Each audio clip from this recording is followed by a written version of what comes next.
welcome to this is Falmouth Vineyard online.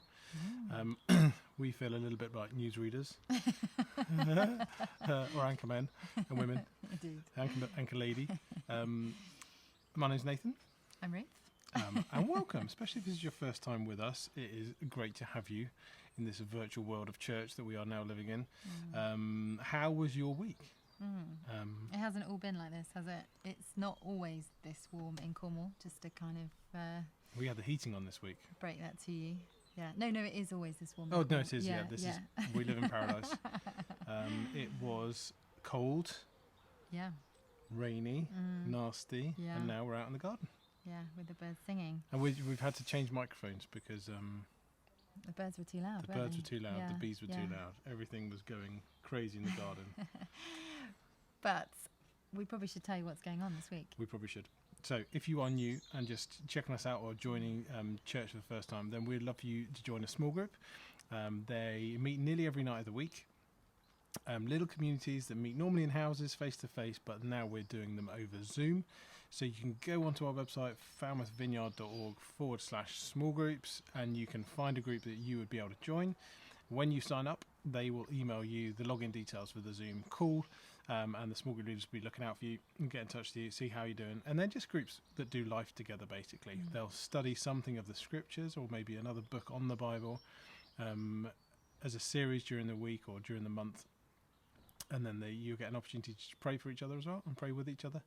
And then in the normal world, they'll be having dinner together and doing all those kinds of things You can as well. still have dinner together. It's fine. Yeah, virtual dinner. And we're really excited that our Water Walkers group, that's our year 5 and above, are launching this week as well. So you will have received an email about that if you are in that group. But if you didn't and you'd like to get involved and you have a young person that's in year 5 or above, then give us a shout. So that's exciting. That's exciting. So this morning, or today, whenever you're watching this, we have got Natasha's going to be reading Psalm 96. And then straight after that, we're just going to go into an interview that I recorded last week with Paul Cruchley from Cardiff Vineyard, or Vineyard Church Cardiff. He leads the Central Site evening service. He's their worship pastor as well. So great insight into what does worship look like in this time, and how has it had to change, and what do we learn about how we worship throughout our lives, not just on a Sunday morning, and how has lockdown changed that really. So really great interview. I'm biased, but it was. And then what after that? We're going to be talking about our prayer event, which is next weekend, which we're really excited about. So we're going to give you all the details about that so that you can sign up and get involved. So we'll be chatting a little bit more detail about that and why we think prayer is pretty awesome. And then Callum is leading us. Thank you so much, Callum. Working your socks off during the week. So we're going to worship at the end, and with Callum then we'll just finish with a prayer. If that sounds okay with you, we will go straight to Natasha. Psalm 96. Sing to the Lord a new song. Sing to the Lord, all the earth.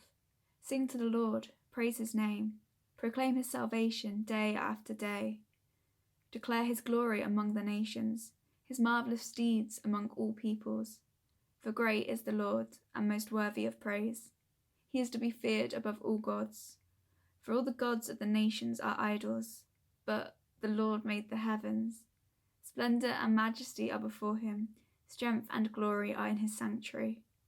Ascribe to the Lord, all you families of nations. Ascribe to the Lord glory and strength. Ascribe to the Lord the glory due his name. Bring an offering and come into his courts. Worship the Lord in the splendour of his holiness. Tremble before him, all the earth. Say among the nations, the Lord reigns. The world is firmly established. It cannot be moved. He will judge the peoples with equity. Let the heavens rejoice. Let the earth be glad. Let the sea resound and all that is in it. Let the fields be jubilant and everything in them. Let all the trees of the forest sing for joy. Let all creation rejoice before the Lord, for he comes. He comes to judge the earth. He will judge the world in righteousness and the peoples in his faithfulness. You're up to the moment. course. So I'm Paul. I am the worship pastor, but also a site pastor at Cardiff, in Cardiff, so the Vineyard here, where Nathan used to be before we kicked him out. But yeah, so I get to lead one of the sites to become a multi-site church. but also oversee the worship for the whole church. So I'm spending a lot of time sat at my desk. I've got some recording stuff set up around me to help do worship in this time. So my life is largely sat here, not normally on this chair. I'm normally on an exercise ball, I have to say, but I find whenever I'm on it on a call, I always bounce around a bit, and I thought that might be a bit distracting. That'll be a tiny bit distracting. So how is like, so you obviously used to be up the front on the keys, with or coordinating the bands for a Sunday across the sites. How has it changed since lockdown for you guys? Oh, beyond measure, really. So we were really fortunate that James, our senior pastor, he sort of saw this coming and said, I think you should really pre-record a whole bunch of worship sets before lockdown comes in. So we did that. A few of us gathered together and just recorded, I think it was 3 or 4 sets of worship. So that was really nice. Meant that we could record it and mix it down, and for the first few weeks have worship led by a band. It still felt really different, but it enabled us to do it in that way. And then those ran out, and we suddenly went, well, we have set a precedent that we are doing band worship, so how do we continue this? And so we worked out a way to do home recordings. So my time now is really spent working out how we do that, helping create like the mixes and things like that, and coordinating the team that do that. But rather than spreading it across a large worship team, we've narrowed it right down to just a few people that to just do a few people who have kit and time to spend on it. So how have you, like, I found it really, let's say, an interesting challenge, to put a positive spin on it, to speak to a camera, doing preaching and interview and all that kind of stuff. Leading worship is another level of interaction with the people in the room, with God, seeing what the Holy Spirit's doing in the room, following his leading. Like, how have you found that doing this virtual worship? How have you found that whole experience? Honestly, really hard. It's felt really different. And when you are so used to worship, as you said, it's interactive, and you feel the presence of God. No, not always, but often you're encountering the presence of God in a tangible way, and you're looking out and you're seeing people encounter God in a tangible way, and then you're responding. Maybe you get a prophetic word, and then you go off and you see it kind of land, and then now suddenly you're sat in a room and it's just you and a guitar, and you're trying to work out, well, how do I do this in a way that would enable people to worship and still feels authentic, but also is easy for us to do the mixes the way that we're doing it. Each person records separately in their own home. So if you go too wayward and off, it's really hard for someone else to join in. And so it has felt different. And that's something that we've, I think, at times grieved a bit, of like really missing worshiping together. But we've also just had to come to terms with. And what has been wonderful is it is just a reminder that it's not about us. And actually, it's not about how we feel in it. We don't do worship so that we feel good, as much as it's wonderful that often when we come into the presence of God, his peace encounters us and we feel better often, or we feel a warmth, wherever it may be. It's just been a reminder, like, it's actually not about us. We're here to give God glory. And you know what? We can easily box worship into this sort of more charismatic experience that we've become used to on a Sunday or in a gathered environment. And then we go, oh, well, now that I'm just singing a song through in a bit more of a formalized way, it doesn't feel so authentic. It's like, yeah, it's still worship. Yeah, absolutely. Like, his lyrics are still glorifying Jesus. And so, and it's been remarkable how we have done sets. And I remember the one in particular, I can't remember which Sunday it went out in the end. It just felt rubbish as we pre-recorded it. It did. I was like, oh, it just didn't feel good. I just didn't feel it. And then we, a number of texts the day that it went out, being like, man, loved worship. It was just so great to engage with Jesus. Thanks for doing this. And just lots of feedback of people still engaging with it. And again, it's that reminder of like, oh, yeah, this is not about me. Not about us. I'm just here singing simple songs of love to Jesus and trying to help other people do that. And if they can, that's amazing. So we were talking earlier about how this time of lockdown, what it's done to our personal worship lives. Like, how has it changed the way that we worship in almost not in a secret place, but almost behind closed doors outside of a Sunday setting? Have you got any comments or guidance, I suppose, on how we can cultivate this worship lifestyle that's not just sung Sunday worship, that is throughout the week. It's, I don't know, have you got any wisdom for us on that? We'll see. It's a great question though, because I think for many of us, we are used to the rhythms of life, which will often involve, worship on a Sunday in gathered environment, maybe worship to some degree in small group, and then maybe listening to some worship throughout the week.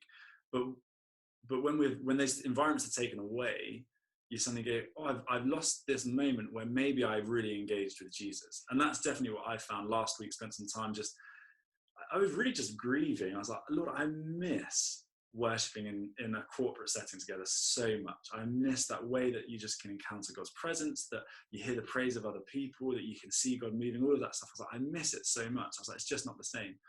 And I think one thing is, it's okay to feel like that. It's okay to actually to miss what we've lost in this season. But then it is coming back to the heart of it, that is, worship is not for us. It is for Jesus. And so, well, how do we glorify him? I think one of the biggest things that we can do in this time is be intentional. It's distraction, not devotion. I heard someone say that yesterday. Actually, it's really easy, even though commutes have been taken out and the busyness of often lots of errands have been taken out. It's still so easy for all of us to wake up, jump straight onto the news or to social media, or think about the kids, get them going, whatever it might be, and go about our day without engaging with Jesus. And so I think the biggest thing is just going, well, what does it look like to carve out time to spend with him, to spend in his presence, to spend glorifying him? Maybe that's just finding a corner in your house that you can sit down in and that you can kind of pray for even just a few minutes in quiet. Or maybe it's finding a helpful Bible reading app, whatever it might be. But I think the important thing with it is carving it out and then not being locked into set ways of doing it. So I think we're quite good at boxing worship into, well, we sing these songs of praise. Now, for some of us, we love that, but there are people who find it difficult to resonate with sung worship. And I think one of the most exciting things for me in this time is that many of us can actually rediscover the ancient traditions of engaging with Jesus and meeting with him, spiritual rhythms, spiritual practices, things like worshiping God through our bodies by fasting. We can still fast now that we're on lockdown. I'll be honest, I haven't actually yet fasted. I had quite a good rhythm of fasting, and for some reason it's lockdown's I don't need to in the same way, but we can and we can worship God through our bodies in that way of denying ourselves food. We can worship God through just meditating on the scriptures, and it's beginning to unbox what we see worship as this whole kind of beautiful tapestry of giving God glory. And then in that, we can include lots of different ways we can do that. And so I think part of it is engaging in those old rhythms, but then also a lot of it is learning to worship God in the monotony of everyday life, of giving God, God, I'm going to glorify you by taking on the servant-hearted position here. Yeah. And I'm going to do the washing up again. And I'm going to, whatever it may be, that's something in my house. I have to do the washing up. And it's in this moment, Lord, I can choose to do this in a grump, or I can choose to invite you into this moment and say, Holy Spirit, would you come and be with me, Lord? And would you teach me to serve, Lord? Thank you that you are the servant king. And let me engage in serving right now. And suddenly, actually, you're taking this everyday boring activity and making it worship. Love that. Yes, it's made me all as well think about what else we're worshiping. So sometimes our times of worship are so special because they're times set apart. And what do we need to set apart in the day-to-day that actually is taking our time, is taking our focus, we're making it a priority that actually that needs to be stripped away, that needs to be set aside, that we're worshiping, inadvertently or maybe intentionally, but the practices and the rhythms that we've just created in our life that we just need to say, actually, that needs to, in this season especially, just needs to stop. So that we've got time to worship, however that looks like. Yeah, and then embracing that it might be costly. So I don't know about you, but often when I start a spiritual rhythm or practice, maybe the first day I'm okay, I really want to do this. I'm excited to spend some time with the Lord. And then the next day, it's there's actually a whole bunch of other things I would rather do. Yeah. You know, it's like, I would rather check BBC Sport right now. I'd rather catch up on the news. I'd rather text my friends, whatever it might be. And actually it's costly to spend that time with him in that moment. And that's, you know, that's a cost on like a really small level actually. But I think one of the things is within worship environments, often we get a lot from them in the experience of them in corporate settings. And so when that's taken away, it can feel like, oh, this isn't really worship. And it's like, well, no, because yes, it's a glorious thing that we get to feel good often when we get to worship in corporate settings. And as it says in the Psalms, the presence of God inhabits our praises. So he will still come and meet with us in our. But I know that over the last sort of 4 or 5 weeks being in lockdown, I've had times of worship and prayer where it's felt one-sided. I haven't had this profound encounter with the Lord in my kitchen. And it's like, well, am I going to stop? Well, no, because he's still worthy. And I think it's just learning to embrace that. Absolutely. It's funny. I wonder if, because obviously we're both Vineyard pastors and we love the way of doing worship in the Vineyard. And I wonder if this time could teach us, actually, it's not just about the way we feel. It's not what we experience. The act of worship is lifting Jesus up. There's the side of praise, of acknowledging, recognizing how incredible God is, how incredible the cross is, like a response to salvation, a response to grace, rather than doing something so that we encounter God. Do you know what I mean? And actually at this time where, I don't know, you're outside of the congregation, you're outside of the crowd, actually there feels more of a discipline to worship than maybe there is in a corporate setting. Don't know what you think. Totally agree. I mean, and it's funny, isn't it? Because actually, as soon as we begin to think about it, it becomes obvious. Because we've only had things like Spotify. We've only had MP3 players for like the last couple of decades, really, haven't we? Yeah. Let alone think about 500 years ago. Think about 50 years ago. Think about 150 years ago. You couldn't just listen to the latest amazing Bethel album on Spotify on demand as you shower and have this amazing worship time. So it's like worship had to look different in those seasons when people were in their houses alone and that kind of thing. And so I think as you begin to do that, you go, of course, this isn't just about sung worship. This isn't just about this emotional experience in worship, though that's a great thing. It's about going, well, we glorify Jesus. And how do I do this in this moment? And how do I realize the ask of Jesus on my life, the call of Jesus, is for all of it, is for every moment. And it's for me to become like him and to look like him in every area and to take on his character. And ultimately, that's the act of glorification that we can do the most, is to be fully image bearers of him. And so that means that the smallest act we do is an act of worship, because we're giving him worth by saying, I'm bearing your image in this moment. I'm taking on your character.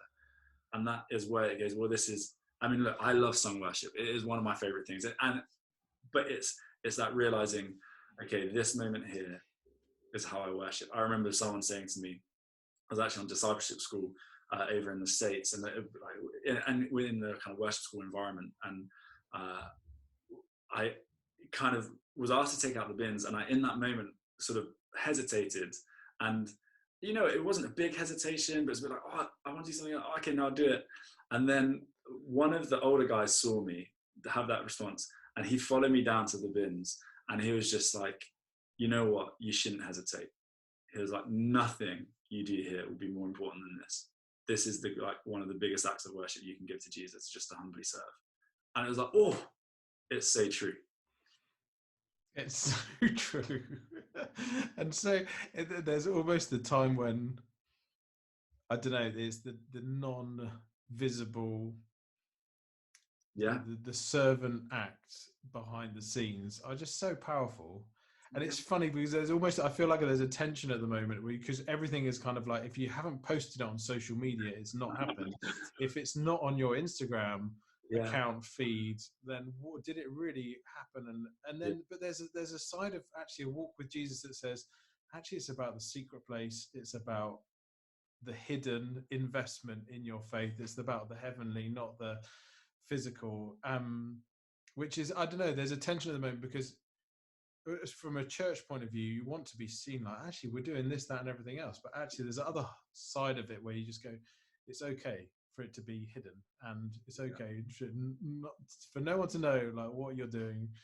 But it feels like actually it's ultra hidden at the moment because we're not seeing people face to face, and unless you put it on YouTube or Facebook or Instagram, then people just don't know.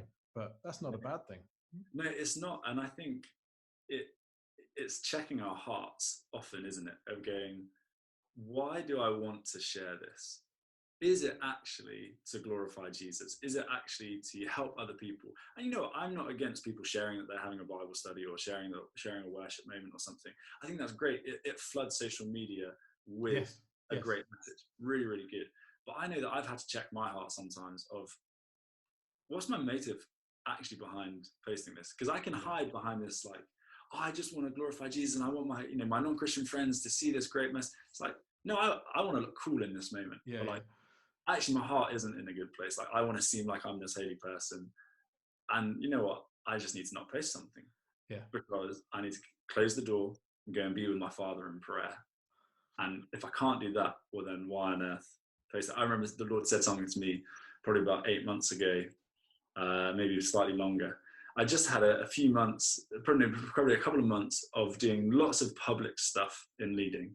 And you know what, my kind of prayer life at that moment, it kind of had dropped off the radar a little bit. And he just rebuked me. He'd kind of rebuked me gently a few times. And then one time I just felt, he said it amazing, he felt like conviction of the Lord. And he was just like, do not pray something out loud that you have not prayed in the secret place. And I just, feel the weight of like, oh, okay, actually. And so from that moment, I was like, I need to address this. I can't stand on the stage, or lead this meeting and pray this thing if I haven't interceded at home in the secret place, because actually the Lord is calling me to intimacy in that thing. And it wasn't a rebuke of like, you're a terrible person, Paul. It was like, I want you to come into intimacy with me in the secret. This isn't about leading. Yeah. It's authenticity, isn't it? Like, yeah, absolutely. Who you are behind the closed doors is the same who you are on the stage. Yeah. Ruth described it a few weeks ago of like, if you imagine, and everyone's in loads of different WhatsApp conversations and groups and Facebook Messenger groups and blah, blah, blah. And she was describing authenticity of like, would you post that in that group and in the group with all your small group or the church group? Like, if you got two different lives in different WhatsApp groups and stuff, it's like authenticity is being the same person in every group you're in. Yeah. Oh, that's a good way of describing it. Wisdom from Ruth. So how are you? I don't know how time-wise we're probably like way over, but how are you finding things like personally lockdown-wise? Are you anticipating going back to normal, or are you just happy with learning what God is revealing at this time as well?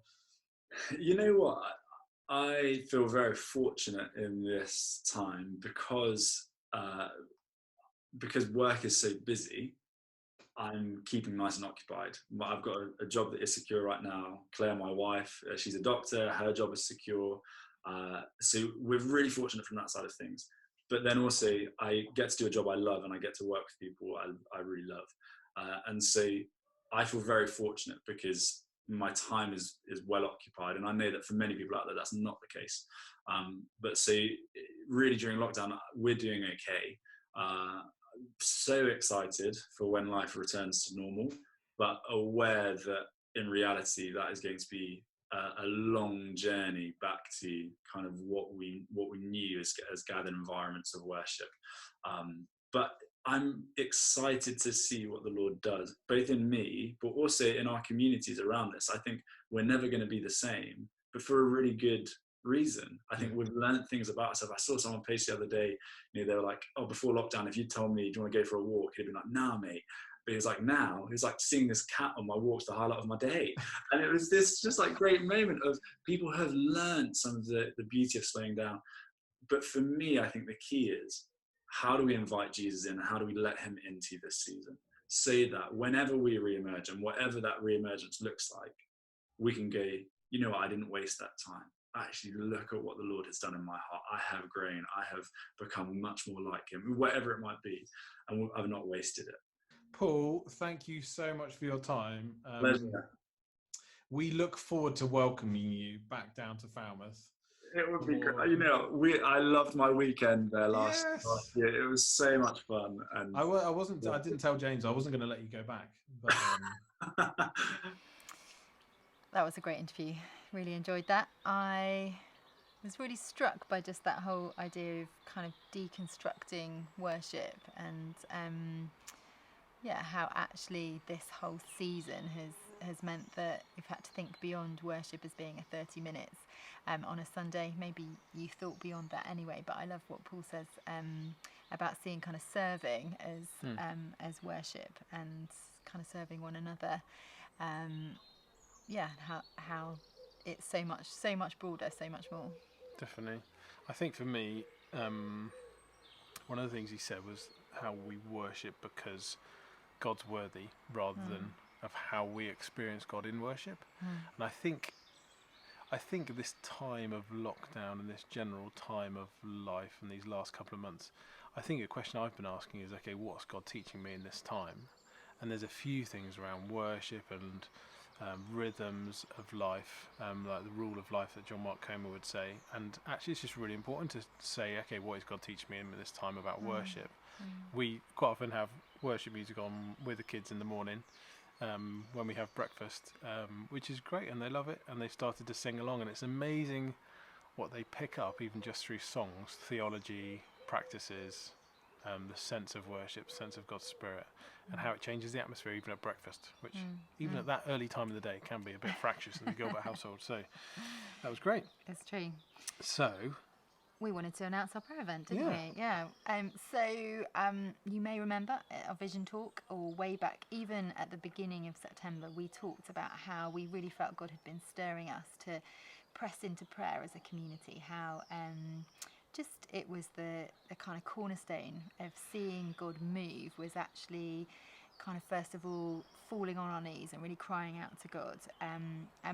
Whenever you look at kind of the major moves of God, that they've always sort of started with that. And so we really felt like it was something we should press into. So we had booked out next weekend at the Methodist Church. yeah, And we're really excited about that happening.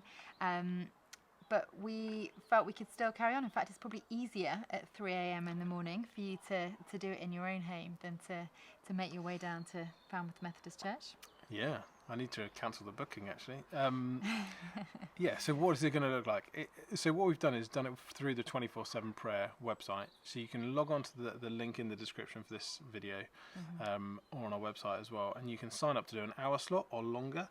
From the it starts on the Friday night through to the Saturday evening, 8 o'clock till 8 o'clock. We're going to start at the 8 o'clock on the Friday night with an all-in with some worship and some prayer as well. Just to kick us all off. And then if you can log on and sign up for a slot, if there's 24 slots obviously, or 23, and if we get full, then that's great, and we can have more than one person per slot. Just let us know, just email us, prayer@falmouthvineyard.org. That would be great to know who's doing what slot, and then should be brilliant. Yeah. So anyone can get involved, basically. Anyone can get involved. So you don't need to be someone who's maybe done this before. You can be completely new to it. We kind of recognise that for some people it might be a little bit daunting, a whole hour of prayer. And so wanted to point you in the direction of the 24/7 website, which has got tons of resources on there, and it'd be really worth having a look at that this week. I think if you're someone who really struggles to sit still or not fall asleep if you've got a nighttime slot, then maybe getting creative, maybe doing some drawing or some writing, or even getting a map, say like a map of Cornwall and some post-its, and make it a really interactive thing. And we'd love to see your pictures of doing that as well. And you might be thinking, do you know what? I know a few of you are watching because you're coming to uni in Falmouth in September. Get involved. You don't have to be in Falmouth right now or in the church right now, or you may just be checking us out each week online. We'd love for you to get involved. So this isn't just restricted to, I don't know, people who've got the contact details off. Just sign up. It would be great to have everyone involved. And as well, this is such an easy way to organise it because of 24/7 and the way they do it. We can do this more often now. It feels like actually it's such an easy way to organise a prayer event. But why are we doing it? Yeah, probably should have started with that, shouldn't we? Oh, maybe. So I read an amazing quote. It's actually from the 24/7 website, and it's Karl Barth, and it says, "To clasp the hands in prayer is the beginning of an uprising against the disorder of the world." It's such a powerful kind of picture, isn't it? And I think we do it because it changes things, because actually prayer means that you call God into the darkest places, that you ask God to break into humanity and to the disorder of the world. And it feels so fitting at a time like this that actually we as the church should be praying that things could look different, praying that that light would come into darkness, as we talked about last week. There's almost an image in the Bible of like awakening, not that God ever sleeps, but almost like nudging God into action, and that kind of thing of actually like God almost limits himself to delay until we pray, and then prayer unleashes something in the heavenly as well. I think as well there's something of it changing us, that actually as we commit to spend time in the presence of God, it's like you're in the presence of the Creator, of the Almighty God, that actually you can't come away from that unchanged. And I know for me, my experience has been that when I have kind of been in times of extended prayer, that actually I've caught something of the Father's heart for what His heart breaks for in our communities, and and just a renewed kind of fervour, I guess, that builds like a fire, which is ignited as you spend time in prayer. That is hard almost to articulate, I think, but you see time and time again that those things happen in that secret place of prayer. And I think maybe sometimes we can come into prayer meetings or things like this with baggage. I don't know what kind of churches you grew up in, or if you even grew up in church, but that you can have really, really long prayer meetings. And is that just your experience? This is just my experience. Confession time. But this is it's almost what you make it in terms of the imagination and the creativity that you can use to pray, and what helps you focus on God, and what helps you focus on what God's saying to you, as well as what you're bringing to God in that time as well. So don't feel like it has to be eyes closed, sit on your knees, hands clasped. This can be more than that, way more than that. So yeah, absolutely. I think there's a real sense, isn't it, that we're made really differently, and that some of us are just kind of bursting with creativity, and that everything we do is a kind of outworking of that, and that's such a God-given thing. You know, God is the creator ultimately, and so I think we need to move away from prayer being this one-dimensional kind of thing where, what you've seen before. And I think depending on what you're praying for, I think God gives us different postures sometimes. I think sometimes there's a place of just kind of sitting or kneeling in silence, and other times there's like a crying out, a weeping, and just a kind of profound movement of your soul almost, and other times it just feels like you're going through the motions and you're just speaking something out. And I think it's recognizing all of those things are good and are right. It can be a place of birthing new vision as well.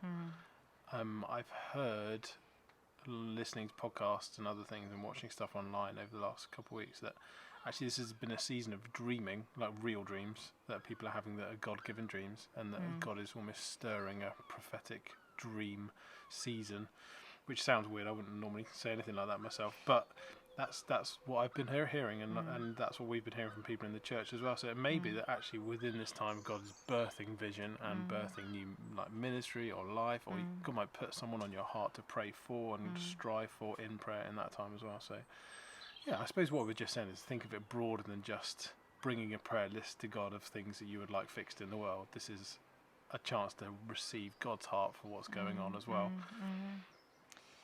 Yeah, and I think just to reiterate that, you might think this is someone else's bag, this is not really what I do, and just kind of throwing out the invitation and the challenge that this is for everyone, that that I guarantee if you kind of commit to pray for an hour next weekend, that God will do something, that he will move. And if you want to get excited about prayer, then read some of the stories on the 24/7 prayer, and the 2 books which have come out of that by Pete Greig are absolutely brilliant in terms of just story after story of God just breaking in because people have got amenities.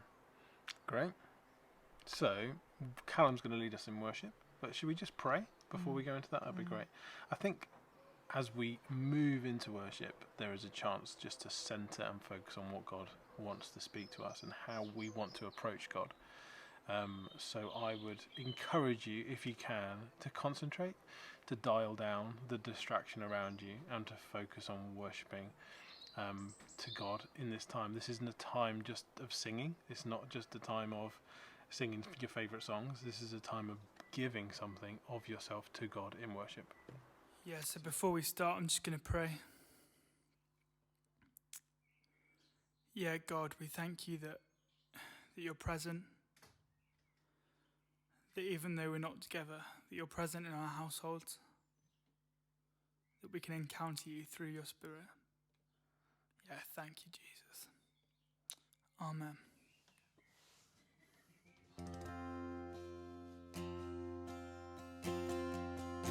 Yeah, sing when the music fades. When the music fades and all is stripped away, and I simply come, longing just to bring something that's of worth, that'll bless your heart. I'll bring you more. I'll bring you more than a song, for a song in itself is not what you have required. You'll search much deeper within, through the way things appear. I'm looking into your heart.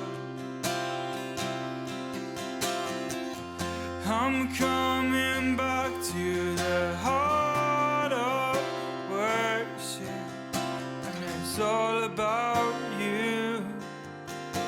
It's all about you, Jesus. I'm sorry, Lord, for the things I've made there, when it's all about you.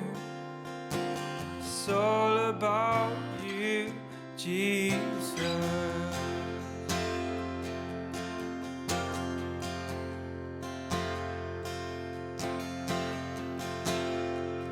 King of endless worth, no one could express how much you deserve.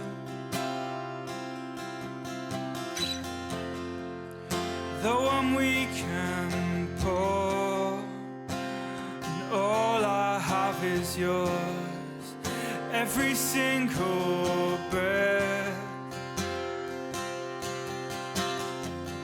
I'll bring you more than a song, for a song in itself is not what you have required.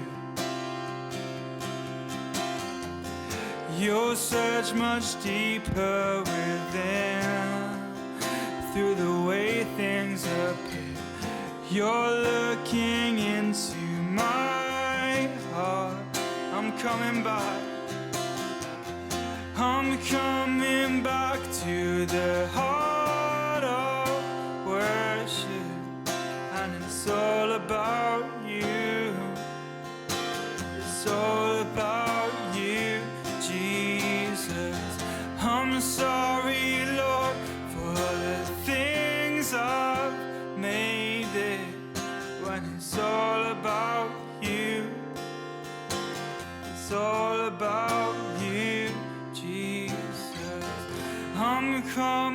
come back to the heart of worship. It's all about you. It's all about you, Jesus. I'm sorry, Lord, for the things I've made it. When it's all about you, it's all about you, Jesus.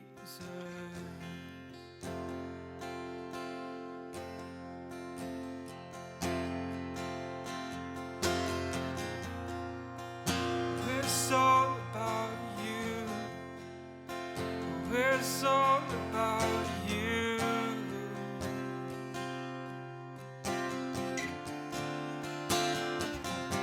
'Cause you are here.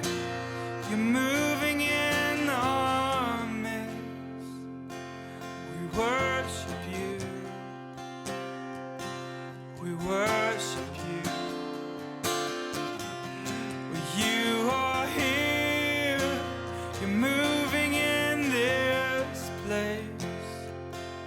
I worship you, I worship you.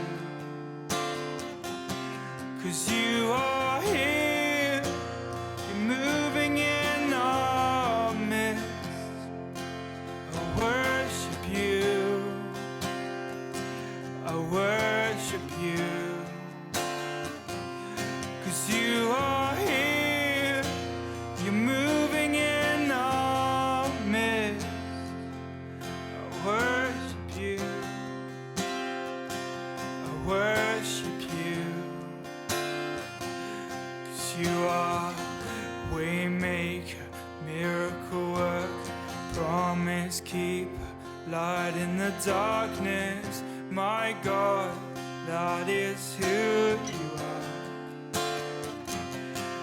You are waymaker, miracle worker, promise keeper, light in the darkness. My God, that is who you are.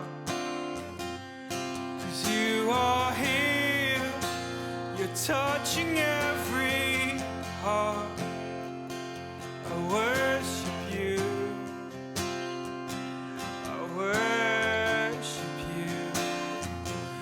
'Cause you are here, you're healing every heart.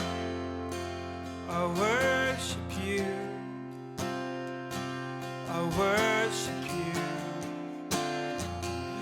'Cause you are here, you're turning lives around. I worship you, I worship you. 'Cause you are here, you're mending every heart.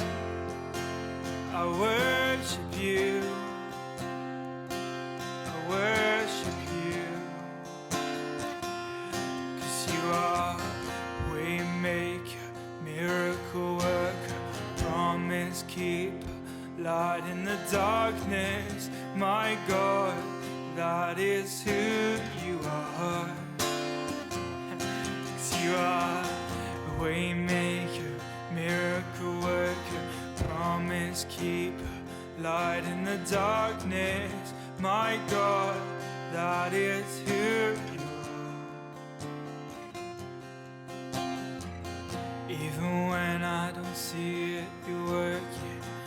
Even when I don't feel it, you're working. Never stop, you never stop working. Never stop, you never stop working. Even when I don't see it, you're working. Even when I don't feel it, you're working. Never stop, you never stop working.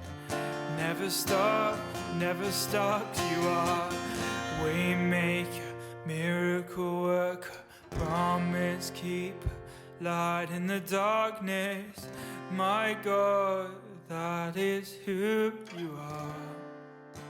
'Cause that is who you are. Well, that is who you are. That is who you are. is who you are. 'Cause you are Waymaker, miracle worker, promise keeper, light in the darkness. My God, that is who you are.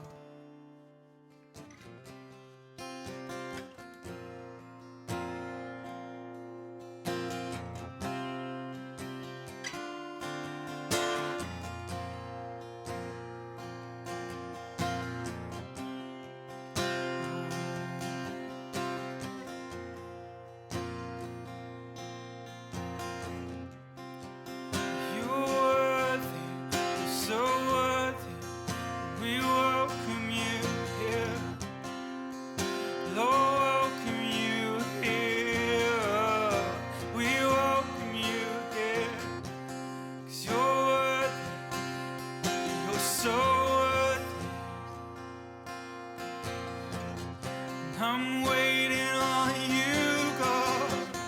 I'm waiting on you. Come speak to me, Lord Jesus. And I'm simply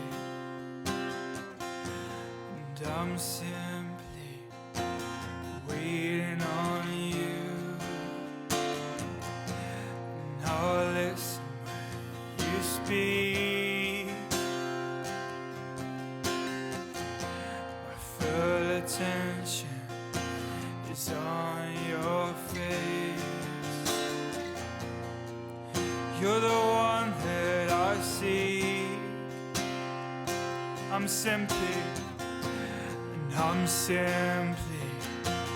waiting on you. And I'll listen when you speak. My full attention is on your face.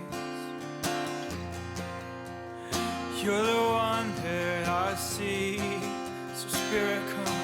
So Spirit, come and move in this place like a rushing wind, like a mighty wave.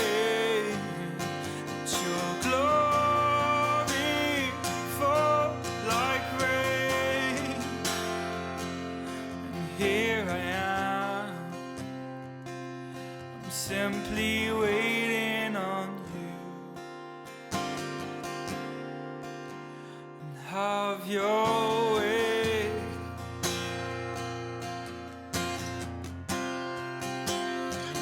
Come and have your way, God. Come and have your way.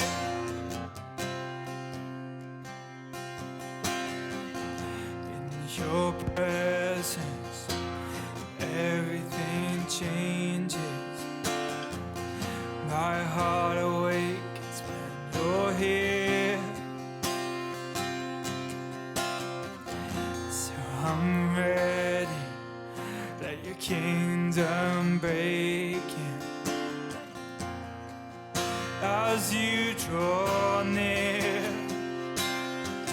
so Spirit, come and move in this place like a rushing wind, like a mighty wave.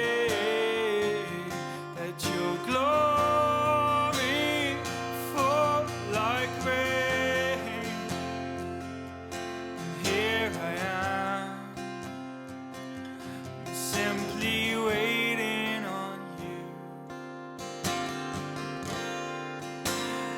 have your way.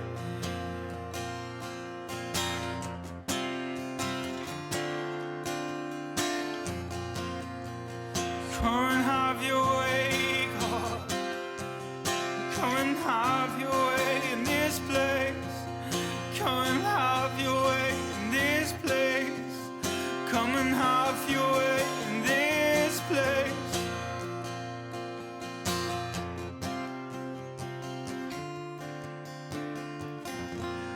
Nothing in this world could ever satisfy like you do, like you do. Nothing in this world sets my heart alive like you do, like you do. Nothing in this world could ever satisfy like you do, like you do. Nothing in this world sets my heart alive like you do, like you do. So Spirit, come and move in this place like a rushing wind, like a mighty wave. Let your glory fall like rain. And here I am, I'm simply waiting on you. And have your way.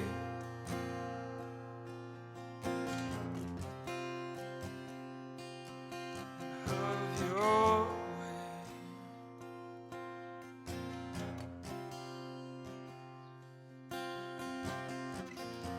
Stir it up in our hearts, God.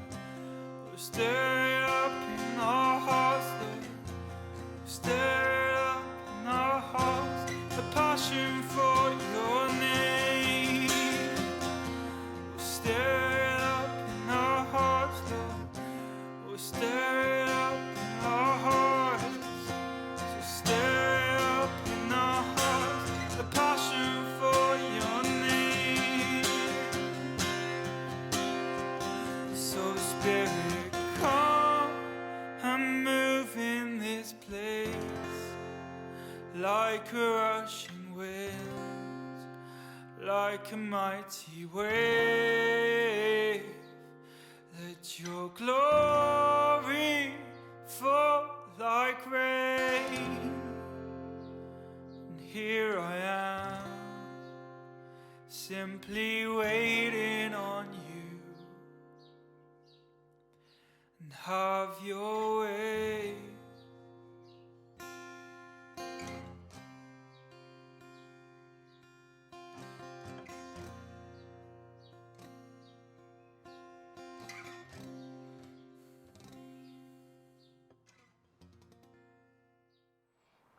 Oh, Callum, thank you so much. Thank you so much for recording that for us this week. It's so good, isn't it, just to worship together, wherever you are. So we would love to finish just by saying, if there's anything we can be praying for you for during the week, there's an email address, prayer@falmouthvineyard.org. We'd love to be praying for you. And also, if you've got any stories of things that God's been doing in your life during the week, we'd love to celebrate those with you as well. Just you can send them to prayer@falmouthvineyard.org as well. Have a fantastic week. This is going out on Sunday morning, so let's see what Boris is going to say on Sunday night about whether lockdown is going to be... no prophetic words. No prophetic words. No.